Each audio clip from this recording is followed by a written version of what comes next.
They're aligned with who said it. Right? Exactly. So that's my point of this whole thing, is we create these subjective stories or constructs in our mind that drive our action, that manifest the objective world, our results in life. And we've talked about this, and that individual that you talked about that gave you this advice, which I completely agree with that person. We have already talked about that. And you're working with a person that the average person I hang out with that is an employee of me is an average net worth of $150 million. And I'm upset because that's too low, because I'm not interested in aligning myself with people that don't have $1 billion. Why? Not because anyone is better or worse than others. Everything that we did, 99% of what we do is free, and there's almost 1,000 videos on YouTube that are free. Books will be free. I give a lot of my time, I speak at schools for free as much as possible. It's about the correlation between where people are at here and their net worth is usually, and it's like usually on a higher, not always. There's a lot of extremely prideful, arrogant, in the sense of that they stop learning. Not that they talk a big game, they stop learning. There's plenty of individuals that have wealth that are not worth aligning with. They do drugs, they party, just like people that don't have wealth. So it's no one's better or worse. There's just more likelihood that yourself, the world, and your business, if your product is good, if you're good, you'll get more value aligning yourself with people that have the quote-unquote wealth. So, but you create layers to it. So people can go to my YouTube channel and see 859 videos right now on it. By next week it'll be 1,000, because I had a goal. I just wanted to have 1,000 before I spoke in LA. They can go for free. There's 130 hours of this on YouTube right now with me for free. The book, all that, those layers, the books, the courses are not nearly as expensive as myself in person. So you create layers. So it all goes back to, you're doing everything necessary to be awesome, because people are telling you you're awesome. And yes, the next stage in our development is going to be working on honing your craft on the communication that happens in between making the call, because you have done a great job of making the calls, being authentic in that first call, not being as afraid. Is that correct? Right. At the same time, it's like the follow-up is tough. Right. Number one, I need to share with you is everyone goes through that, myself included.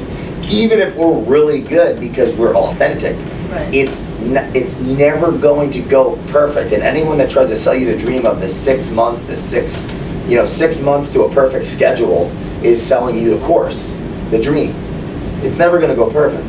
However, it's like, what system are you deciding to choose? For example, with the colleges, Isaiah's calling them as we speak. We have 100 good opportunities, and myself, that's like a side thing. I'm calling 2 a day. With the follow-up, the email that was a follow-up, so I'm following up 2 a day. 2 a day over 30 days is 60. 60 could be something. 10%, 5%, 3. Speaking at 3 universities would be a big deal. However, calling them being awesome and having 100 opportunities and calling none, you get none. Right. So the numbers work, it just takes time. It's just the evolution of things. But also, I think the statistic is you have to follow up 4 to 15 times. Example, yes. So we sent the gift, right? And yes.